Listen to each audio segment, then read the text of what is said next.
जय श्री राधे। जय श्री राधे।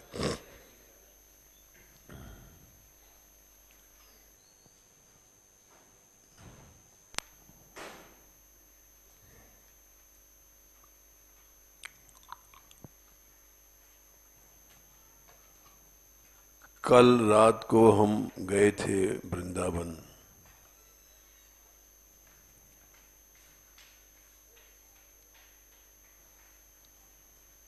क्योंकि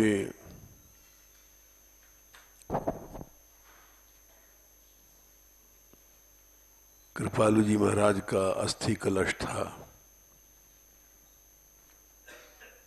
उस पर पुष्प चढ़ाने के लिए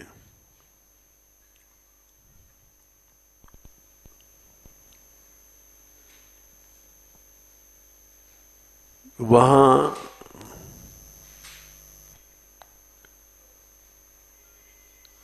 हजारों लड़कियां थीं।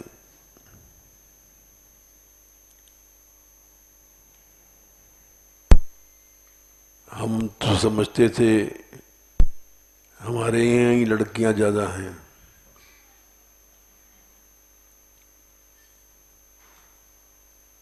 और सभी विरक्त हैं। जीवन चढ़ा दिया उन्होंने।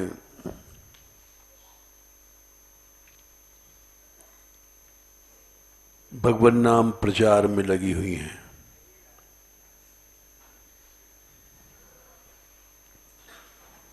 पूरा हॉल भरा हुआ था।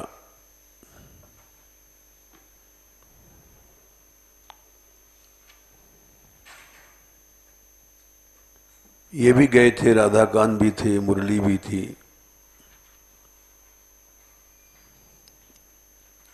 क्यों भाई, 1000 के आसपास तो होगा लड़कियां हॉल में।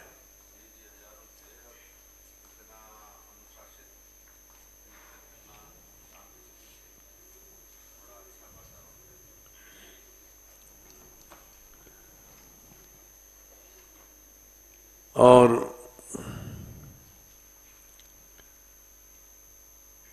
जाने से लाभ रहा ऐसा दिखाई पड़ा वातावरण।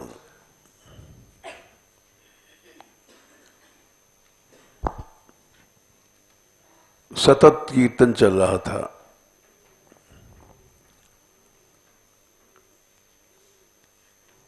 मनुष्य जब खाली बैठता है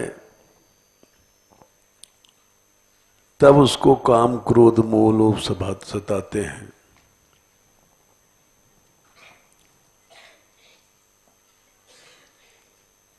नहीं तो गोसाई जी ने लिखा है, अब मैं तो ही जान्यो संसार, बांध न सके मोह हर के बल।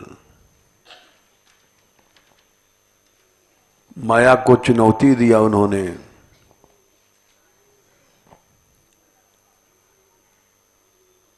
कि माया तू क्या कर सकती है मेरा।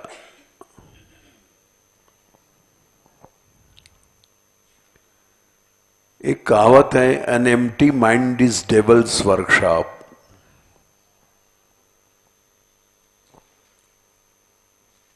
जब मनुष्य का मन खाली रहता है तो डेविल माने शैतान का कारखाना बन जाता है। वर्कशॉप कहते हैं जहां कारखाना।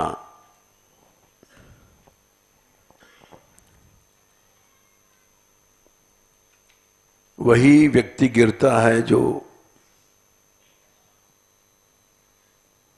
अपने मन को खाली रखता है। खाली घरों में भूत प्रेत रहते हैं। हम जब यहां मानगढ़ आए थे, त्यहां जाने कितनी बाधाएं थी।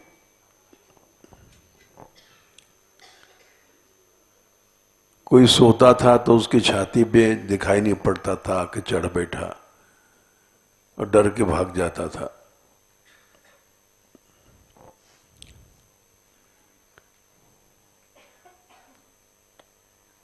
और आज उसी मंदिर में छोटे छोटे बच्चे रह रहे हैं, कोई बाधा नहीं है।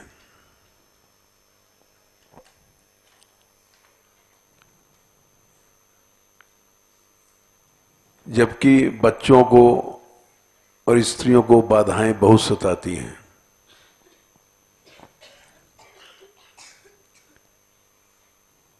लेकिन वही मान मंदिर है, यहां लड़कियां भी रहती हैं, छोटे बच्चे भी रहते हैं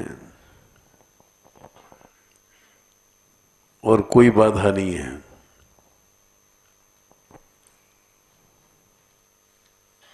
क्योंकि यहां भगवान नाम हुआ,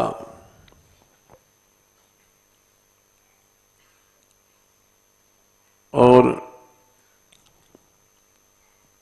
जो श्मशान है मान का, जहां ये थूकते हैं, ये सारा भूतों से भरा हुआ था। रात में कोई आदमी चिकसोली का मानपुर नहीं जाता था, मानपुर का चिकसोली। बड़ी बड़ी बाधाएं थी यहां।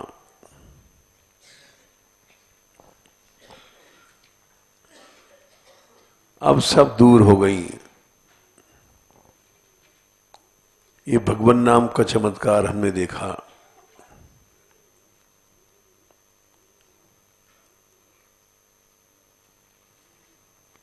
ये इसलिए कह रहे हैं कि लोग कहते हैं कि बड़ा कठिन मार्ग है।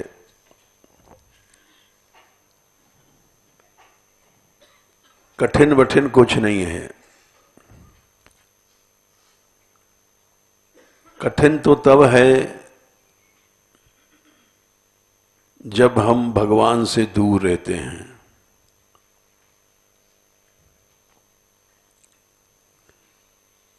मन भगवान में नहीं रहता तब कठिन है।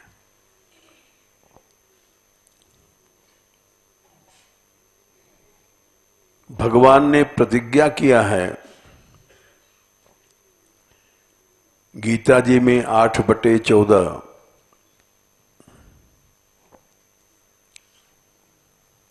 लोग कहते हैं भगवान का मिलना कठिन है और भगवान कहते हैं मेरा मिलना बड़ा आसान है।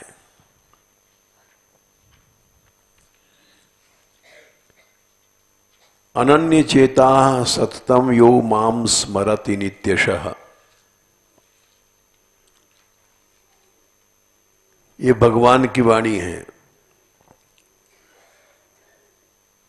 एक तरह से प्रतिज्ञा वाक्य है। अनन्य चेता माने तुम्हारा मन कहीं उधर उधर न जाए।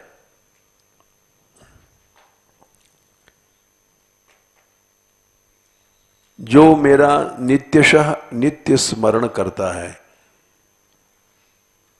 नित्य माने 24 घंटे, तस्याहम सुलभः पार्थ नित्य युक्तस्य योगिनः।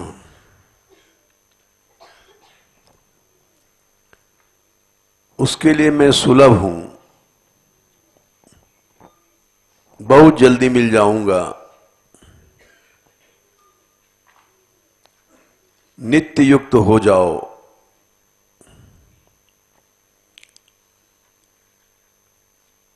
सुलभ शब्द संसार में कहीं नहीं आया है।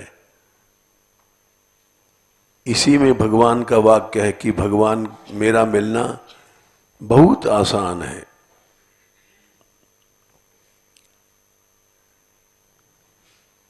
लेकिन अनन्य चित्त से मेरा नित्य स्मरण करो।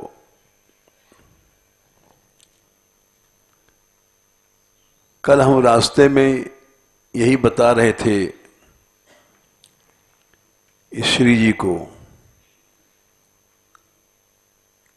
कि देखो ये सबसे कमजोर लड़की थी मुरली, डरपोक,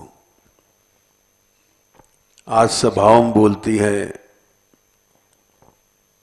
क्योंकि ये अनन्य चित्त से उसने अध्ययन किया,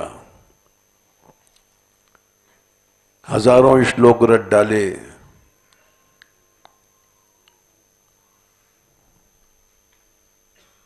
और न इसकी कोई भायली है, न किसी से बात करती है, तो वाणी में शक्ति आ गई और जब बोलती है तो आप लोगों ने सुनाई। गुरु शरणानंद जी भी, जब हमने कहा ये पढ़ी नहीं लिखी नहीं, तो उन्होंने हमारी बात काट दिया सभा के बीच में, वहां जहां पुस्तक लॉन्च हो रही थी, रसीली ब्रज यात्रा। वो बोले हनुमान जी क्या पढ़े थे, सूरदास जी क्या पढ़े थे।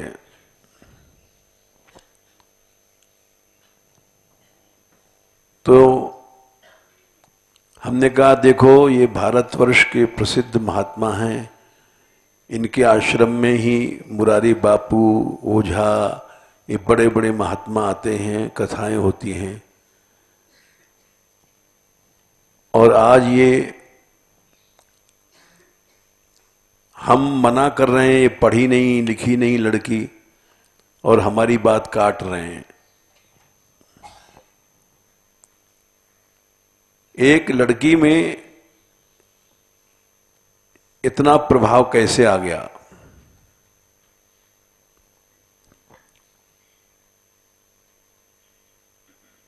ऐसे ही आ गया कि जब मनुष्य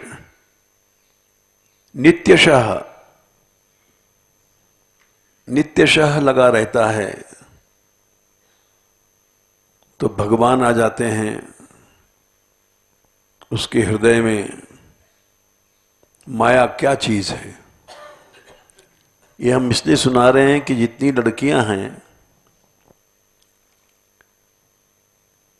और साधु हैं, आज साधु समाज में राग द्वेष क्यों है? खाली दिमाग है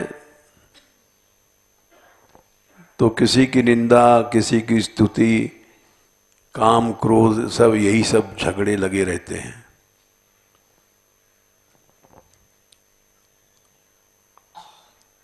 और भगवत तेज नहीं आता।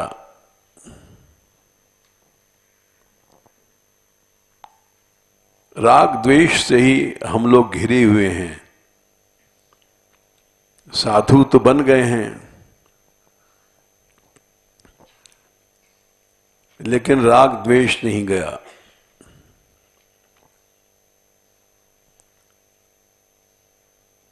भगवान ने कहा कि खूब लड्डू खाओ, पेड़ा खाओ, लेकिन राग द्वेष से अलग रहो। 2/64 राग द्वेष वियुक्तैस्तु विषयान इंद्रियैश्चरन् आत्मवश्यैर्विधेयात्मा प्रसादम अधिगच्छति। और 65वें श्लोक में कहा तुम्हारा जब मन प्रसाद मने निर्मल हो जाएगा तो सब दुख चले जाएंगे, अनंत दुख। चाहे कर्म फल है, चाहे भोग है। श्लोक समझो, प्रसादे सर्व दुखा नाम हानि रस्योपजायते। सर्व दुखा नाम माने जितने दुख होते होंगे वो सब चले जाएंगे, जड़ से चले जाएंगे। और प्रसन्न चेतसो याशु बुद्धि परिवतिष्ठते। तुम्हारी बुद्धि स्थित हो जाएगी।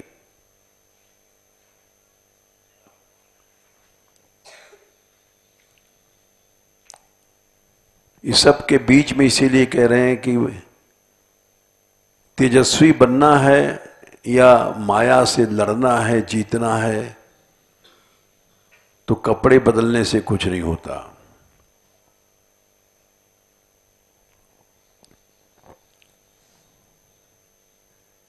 हर समय मन को लगाए रखो। ब्रजवासी थे,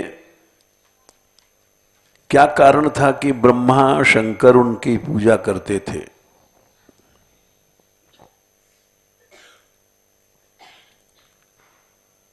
साधारण ग्रस्त थे, उनके पास तो इतना काम था कि जितना आजकल काम है भी नहीं। या दोहने वहनने मथनोपलेप प्रेंखिंक नार वरुदितो क्षणमार्जनादौ। 10:44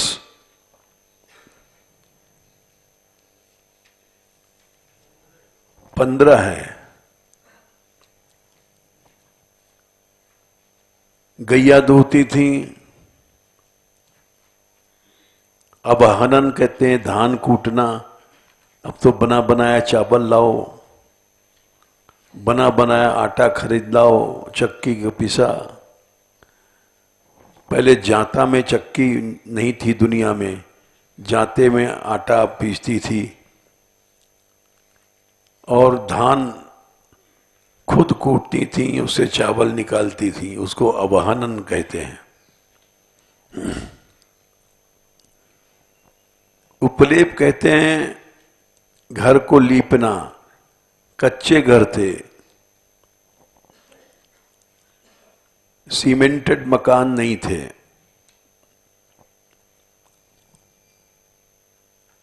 तो इसलिए अगर कच्चे घरों पर मट्टी नहीं चढ़ाई जाए तो दीवार गिर जाएगी। ईंट के नहीं मकान थे, कच्चे थे, उस पर मिट्टी चढ़ाते जाओ, महीने 2 महीने में सारे घर में, और वो मकान एयर कंडीशन बन जाएगा। कच्चे घरों में न गर्मी लगती है न जाड़ा लगता है।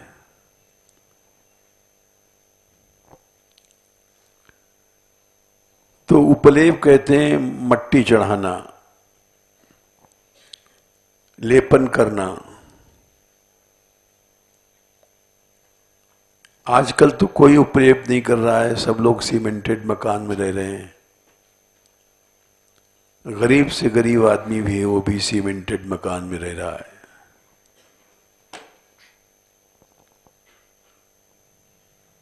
प्रिंखिंखन कहते हैं पालना झुलाना।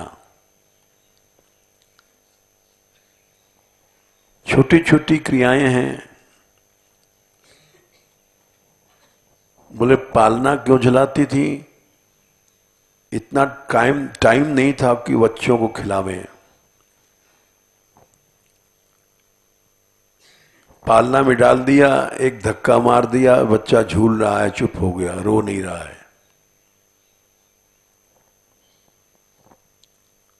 प्रिंखेंखन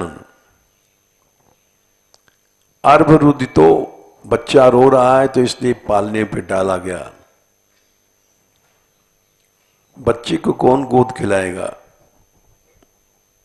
बहुत काम है, गोबर है, थापना है, कंडा बनाना है, बिटोरा बनाना है।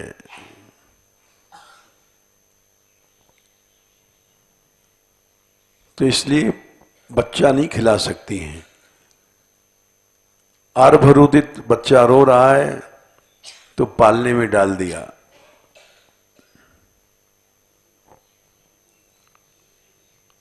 अर्भरुदितो क्षणम, घर को लीपना यानी सींचना, क्षण मने सींचना। खुद पानी भरने जाना, बहुत खर्च है पानी का, लीपना है, पोतना है, उक्षण करना पड़ता है। अब तो नल खोल दिया, पानी आ गया। पहले हम मान मंदिर में रहते थे 60 साल पहले, तो घड़ों में पानी लाते थे नीचे से।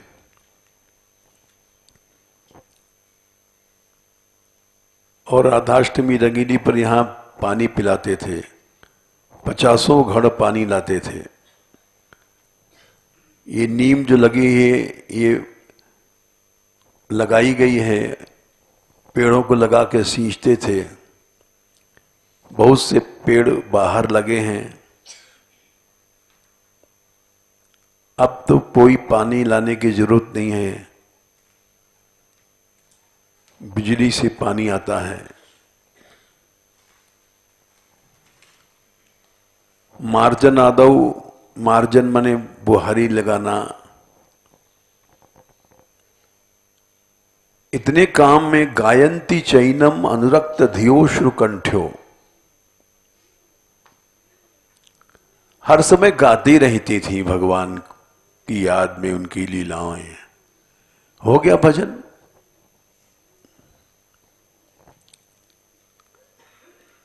धन्या व्रजस्त्रिय उरुक्रम चित्त्याना, ये गोपियां धन्य हैं। उरुक्रम भगवान में इनका चित्त लग गया।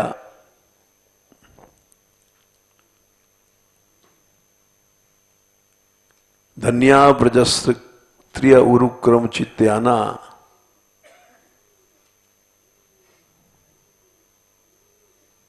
तो इसलिए हर व्यक्ति को चाहिए कि वो अपने मन को खाली न रखे।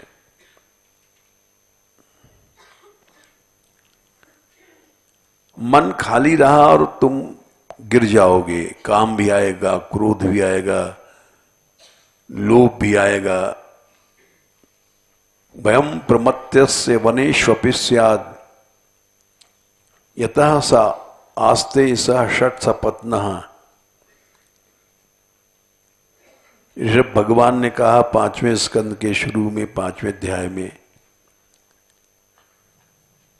कि डर है तुम साधु बन गए, वन में चले गए, लेकिन प्रमत्त हो।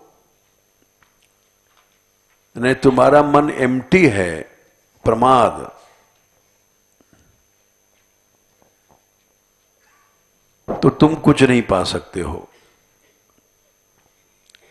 साधु बन करके भी वहां 6 दोष, तुम्हारे मन में 6 भूत घूमेंगे। काम भी सताएगा, क्रोध भी, मद भी, मोह भी, लोभ भी। ये 6 भूत तुमको जिंदा नहीं छोड़ेंगे।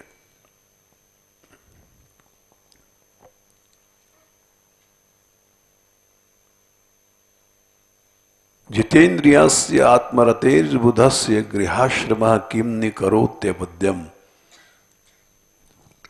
आत्मरति माने भगवान में रति है जिसकी, जो बुद्धिमान है, उसका गृहस्थ आश्रम क्या नुकसान कर सकता है?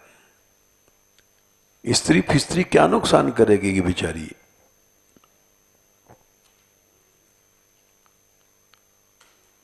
जिसका मन खाली है, उसी खाली मन में ये भूत घूमते हैं।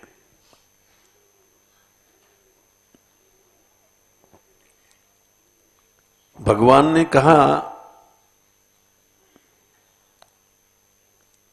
कि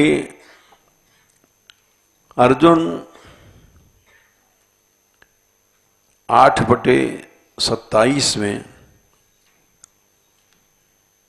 जो इस मार्ग को जानता है,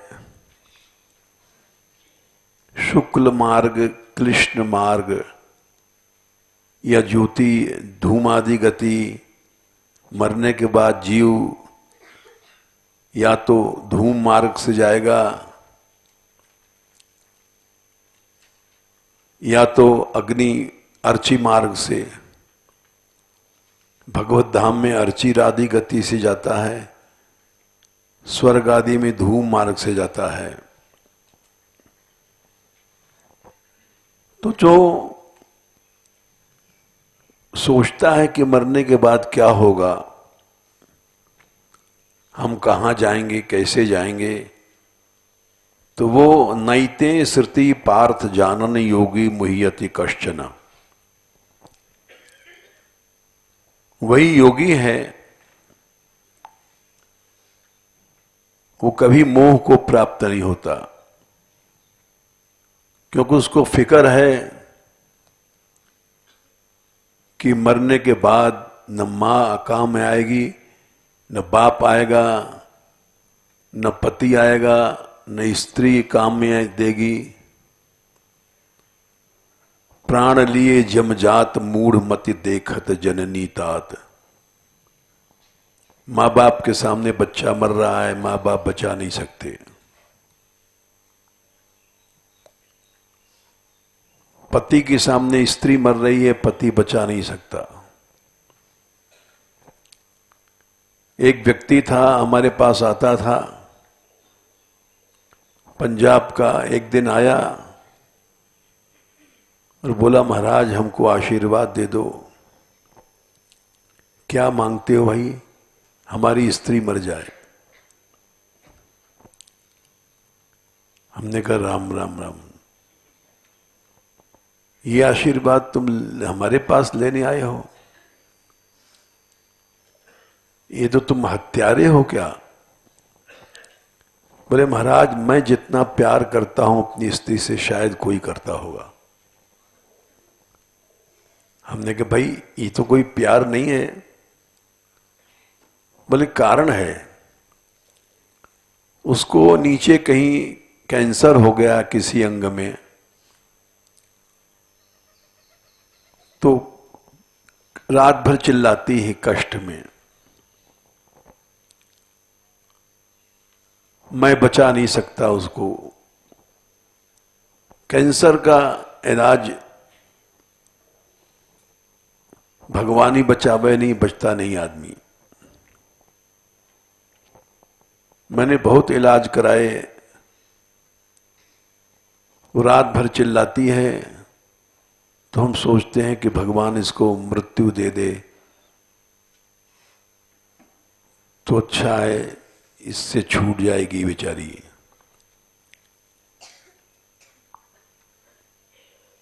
तो कोई भी संसार में पति या स्त्री रक्षक नहीं है। सवई पति स्याद अकुतो भया स्वयं। पति तो एक ही है। पंचम स्कंद में लक्ष्मी जी ने कहा, शायद 17वें या 18वें अध्याय में, 18 का 20, 5, 18, 20, पति तो एक ही है। जो पाति इति पति, जो रक्षा करता है वो पति है। जो खुद मर रहा है वो क्या बचाएगा। अकुतो भय, कहीं जिसको भय नहीं है, न मौत से न बीमारी से, वो पति हो सकता है। समन्ततः पाति भयातुरम जना जना। पाति मने रक्षा करता है, वो है पति। कौन सा पति है जो बचा लेगा? सब पति भक्षक हैं, भोगी हैं। भोग से मनुष्य की आयु घटती है। सब भक्षक हैं, खाने वाले हैं।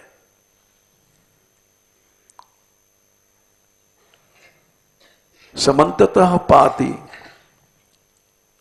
उसको पति कहते हैं, जो समन्ततः पाति, चारों ओर से रक्षा कर देता है। क्यों? भयातुरम जना, हर आदमी भय से घिरा हुआ है। जाने कब काल आ जाए, जब जाने कब बीमारी आ जाए, जाने कब क्या हो जाए। चारों ओर से संसार में भय भय है। वो एक ही है। स एव एकेतर एक ही है वो भगवान।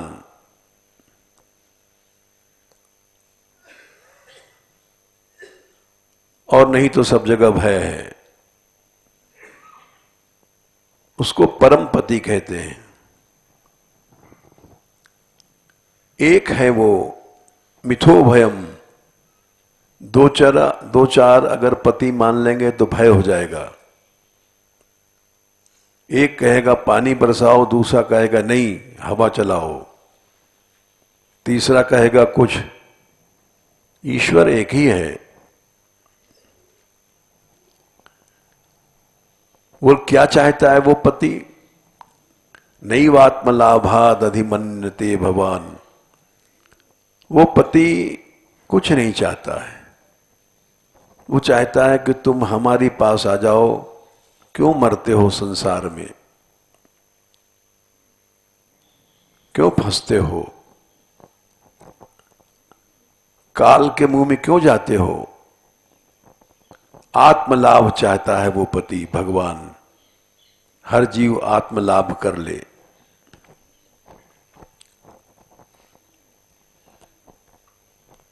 तो इसलिए ब्रज की गोपियां, तुलसीदास जी ने लिखा, काम मोहित गोपिकन पर कृपा अतुलित कीन, जगत पिता बिरंच जिनके चरण की रजलीन। ब्रह्मा ने जाकर चरण रज लिया गोपियों की। इनकी धूल मिल जाए तो हम पवित्र हो जाएं।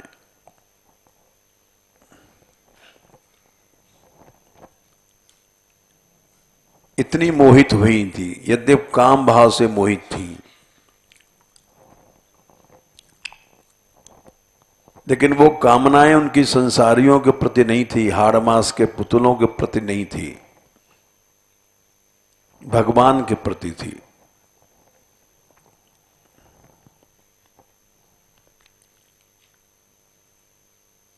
इसीलिए वो पूज्य बन गई।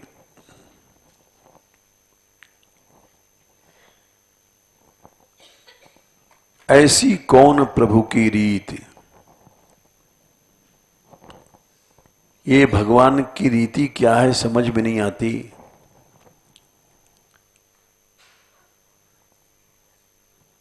बिरत हेतु पुनीत परिहरि, पामरन पर प्रीत। नीच पुरुषों पे भगवान प्रेम करते हैं, पवित्रों को छोड़ करके।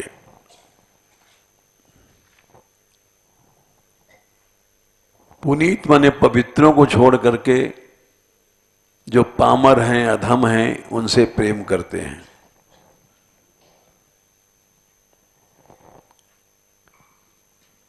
बोले कैसे? पामर कौन है?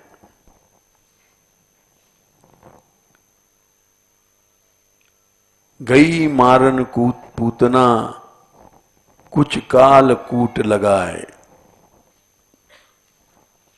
भगवान के पास गई भगवान की हत्या करने के लिए, कालकूट जहर लगाया। जिसके छूने तो क्या, सूंघने से ही आदमी मर जाएगा, जिसकी हवा से मर जाएगा।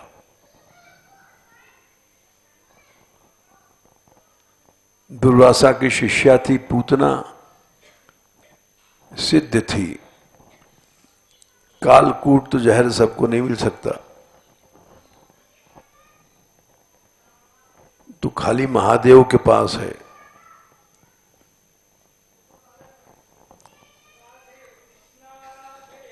उनके गले में है। जिस समय कालकूट निकला था,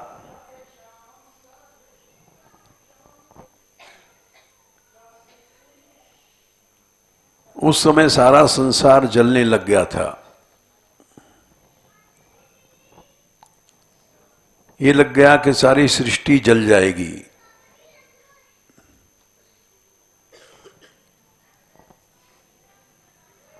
संसार अब बचेगा नहीं। उसकी हवा से ही सब मर रहे थे।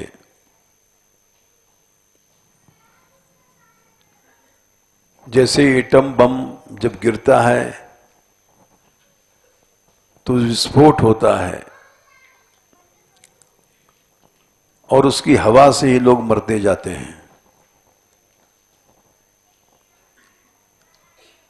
कालकूट में विस्फोट की जरूरत नहीं है, अपने आप संसार को जला देता है।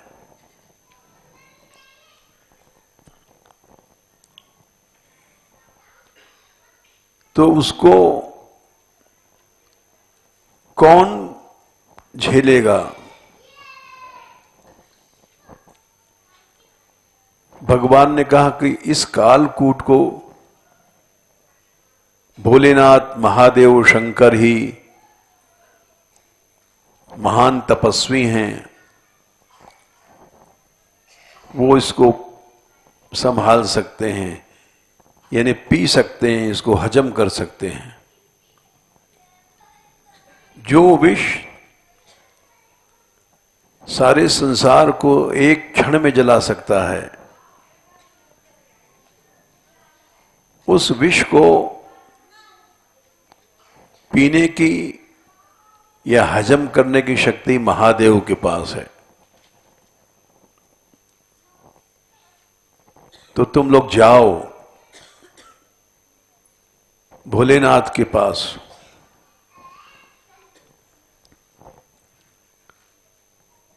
सब देवता गए, बोले महाराज शंभो, ये सारा संसार नष्ट होने वाला है। अभी तो विष निकला ही है, जहां इसका प्रभाव संसार में हुआ, ये संसार बचेगा नहीं। जैसे एटम बम गिरा हिरोशिमा नागासाकी पर, तो जिसने बम गिराया था हवाई जहाज पर चढ़ करके, तो कुछ दूर बाद उसने खिड़की से देखा लाखों लोग, जो हवा जा रही थी उसकी अणु की, मुर्दे मुर्दे सब मर गए। देख करके वो पागल हो गया। इतने आदमियों को ऊपर से खिड़की से देखा उसने, दूरबीन से, जिधर हवा जा रही है लाखों लोग मरते जा रहे हैं। सो गए वहीं। एटॉमिक विस्फोट हुआ,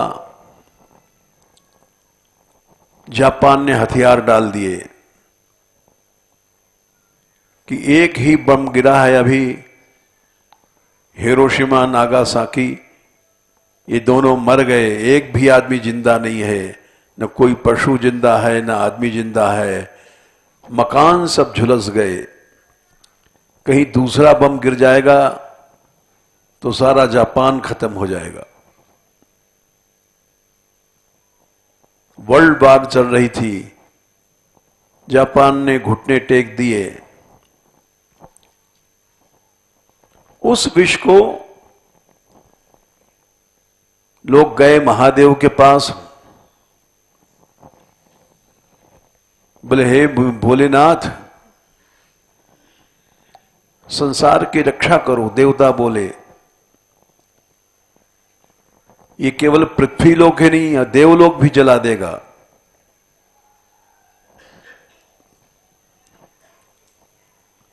महादेव जी ने उस विष को देखा।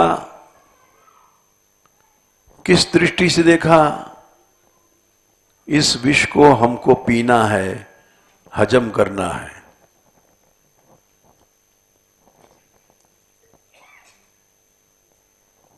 पास में पार्वती बैठी थी, वो जानती थी महादेव जी के पास आराधना की शक्ति है, और भगवान ही अनंत शक्तिशाली भगवान हैं। आराधना से भगवान वश में आ जाता है। इनको भगवान नाम सिद्ध है। नाम प्रभाव जान शिवनी को, कालकूट फल दीन अमी को। इतना बड़ा कालकूट अमृत बन गया भगवान नाम के प्रभाव से। उन्होंने ऐसे हाथ किया, सब समेट लिया कालकूट जो फैल गया था, जिसकी हवाएं उनकी हथेली पर आ गया।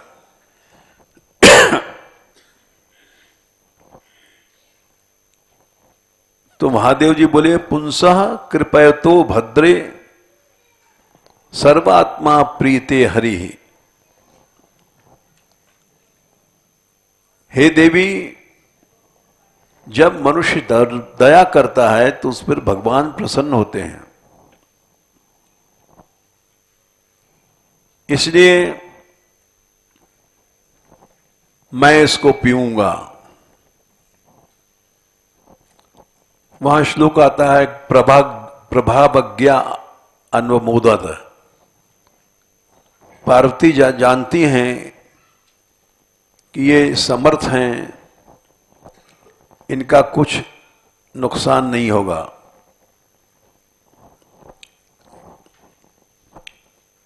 उस कालकूट जहर को उन्होंने पी लिया और गले में रख लिया, क्योंकि भीतर जाएगा तो अनंत संसार है, भीतर मरेगा, ऊपर भी ठीक नहीं है, गले में रखा। गला में वो आभूषण बन गया, नीला गला, गौर वर्ण महादेव का कंठ नीला, जैसे कोई नीलमणि की गोरी स्त्री गले बंद में आभूषण पहरे तो शंकर जी का भूषण बन गया भगवान नाम के प्रभाव से। देखो, ये बहुत से लोग आए हैं अभी, ये चरवा गांव के हैं, जहां के कुंवर जी आते हैं। वो कई बार आ चुके हैं हमारी यात्रा में, सब लोग जानते हैं। शरीर के संबंध से हमारे भांजे लगते हैं। उन्होंने, हमारे पिताजी पहले इस गांव से बड़ा चिढ़ते थे। वो चरवा नहीं कहते थे, वो चोरवा गांव कहते थे। उस जमाने में ये बड़ा बदनाम गांव था और बड़े बड़े डाकू भये वहां, दिग्गज सिंह वगैरह, उन्होंने हमारे बहनोई पर हमला किया था। तो वो कहते थे, इस चोरवा गांव में एक चौपाई कहते थे, चोरवा निश्चर निकर निवासा, यहां कहां सज्जन कर बासा। है चौपाई लंका निश्चर निकर निवासा। हनुमान जी कहते हैं, यहां इस, हमारे पिताजी कहते थे, इस गांव में सज्जन कहां है। लेकिन आज उसी गांव में प्रभात फेरी चल रही है और 400 लोग उस गांव में चलते हैं।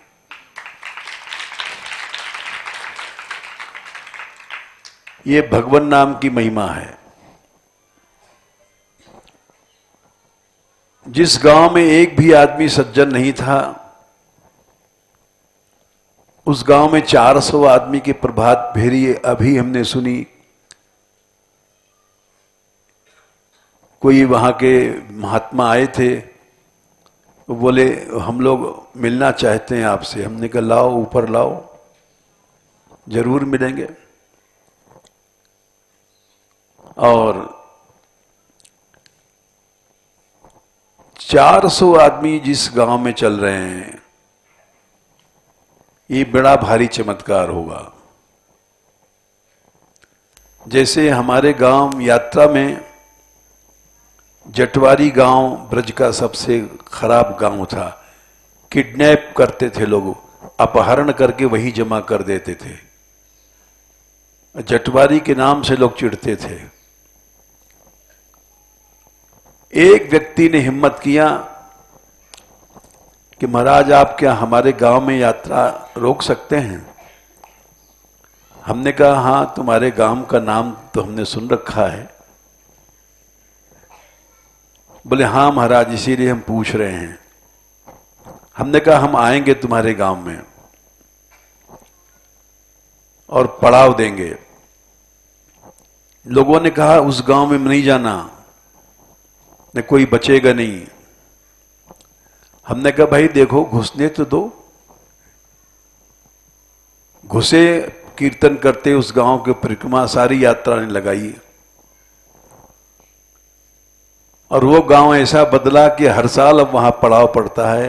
हर साल गांव वाले रसोई देते हैं, दूध पिलाते हैं और कीर्तन करते हैं।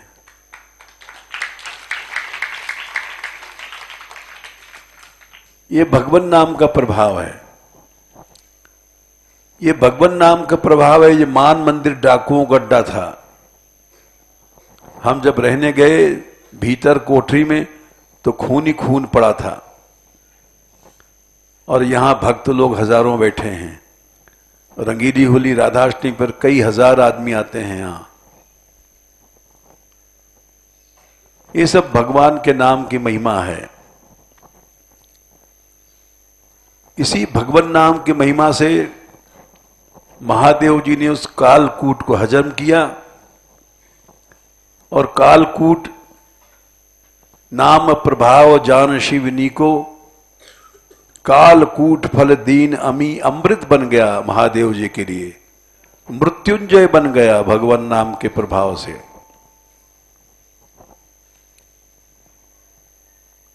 तो माया कोई चीज नहीं है। भगवान ने कहा कि 8/27 नैते श्रुति पार्थ जानन योगी मुह्यति कश्चन। बोले अर्जुन, उस योगी को कभी मोह नहीं होगा, माया सता नहीं सकेगी, काल खा नहीं सकेगा। कब? तस्मात् सर्वेषु कालेषु योग युक्तो भवार्जुन। सभी काल में, यानी उठते बैठते खाते पीते, जैसे गोपियों को हमने सुनाया, गोबर थापना, चक्की चलाना, जाता पीसना, घर लीपना, कच्चे घर हैं, हर समय गायन्ति चैनम अनुरक्त धियोश्रु कंठ्यो। भगवान का गुणगान करती रहती हैं। माया क्या करेगी? ब्रह्मा जी की चरण, ब्रह्मा जी गए, चरण उन्होंने रज मांगा, गोपियों की चरण रज मिल जाए।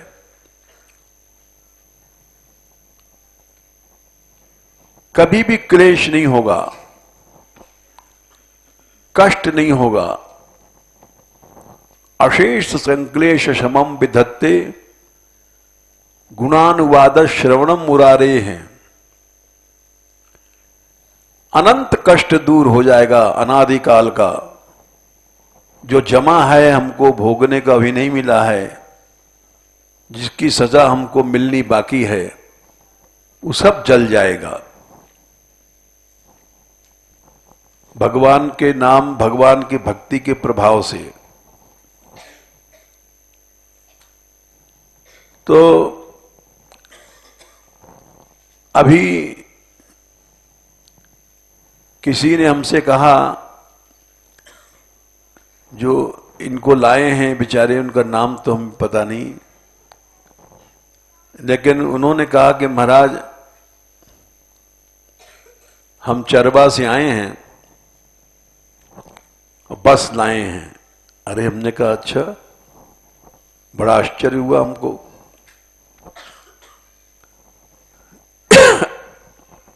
और उन्होंने सूचना दिया कि 400 आदमी चल रहे हैं प्रभात फेरी में। हमने कहा ये दूसरा आश्चर्य है। और उन्होंने कहा कि हम चाहते हैं कि हर महीने आवें। ये आ गए रामनामी ओढ़े हुए। यही अभी सबसे पहले ऊपर गए हमारे पास। हमने कहा कोई कठिन नहीं है, यदि तुम्हारी लगन है। वहां से बस लाने में कई हजार रुपए लगते हैं, उसकी व्यवस्था कैसे बने। हमने कहा भैया तुम्हारे पास तो मान लो 200 आदमी होंगे, हमारे पास तो इस मंदिर में कोई आमदनी नहीं है, न हमारा कोई चेला है न चेली है कि गुरुजी को भेंट करेगा।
करता है, टेंट सुखाता है, झाड़ता है। क्या वृंदावन में साधु ऐसा कर सकते हैं? किसी स्थान में नहीं कर सकते। और इतना काम करने के बाद भी अखंड कीर्तन चला रहे हैं लोग। गौशाला चल रही है, गौशाला क्यों नहीं टूटी? गौशाला में अखंड कीर्तन हो रहा है और निष्काम हो रहा है। वृंदावन में पैसा दो तब कीर्तन होगा। हमारे यहां खुद मांगते हैं, खुद खाते हैं और कीर्तन करते हैं और काम करते हैं। ऐसा स्थान ब्रज में कोई नहीं होगा, ब्रज नहीं संसार में नहीं होगा कोई।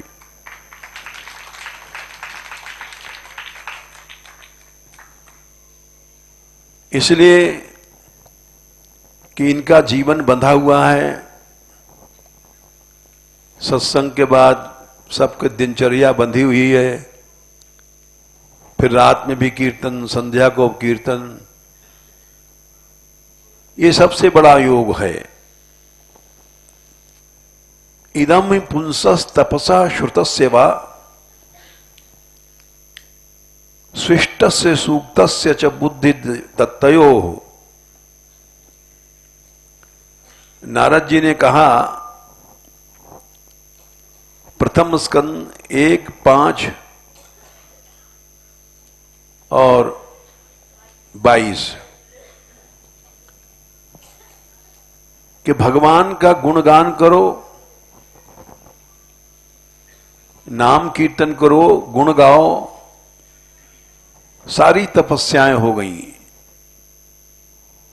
तपसः श्रुतस्य, सारे वेद पढ़ लिए तुमने। स्विष्टस्य, सब यज्ञ हो गए। दत्तस्य, पृथ्वी दान हो गया, सारा संसार का तुमने दान कर दिया। बुद्धि, सब शास्त्रों का ज्ञान हो गया।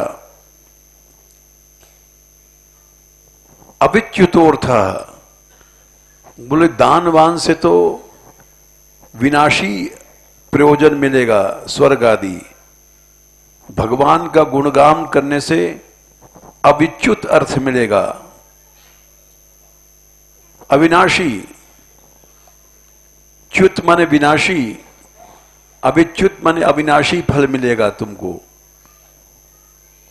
यदुत्तम श्लोक गुणानुवर्णनम, उत्तम श्लोक भगवान का गुण गाओ, भगवान का नाम करो, सब अपस्या तपस्या इसी में हो जाएगी। जय श्री राधे।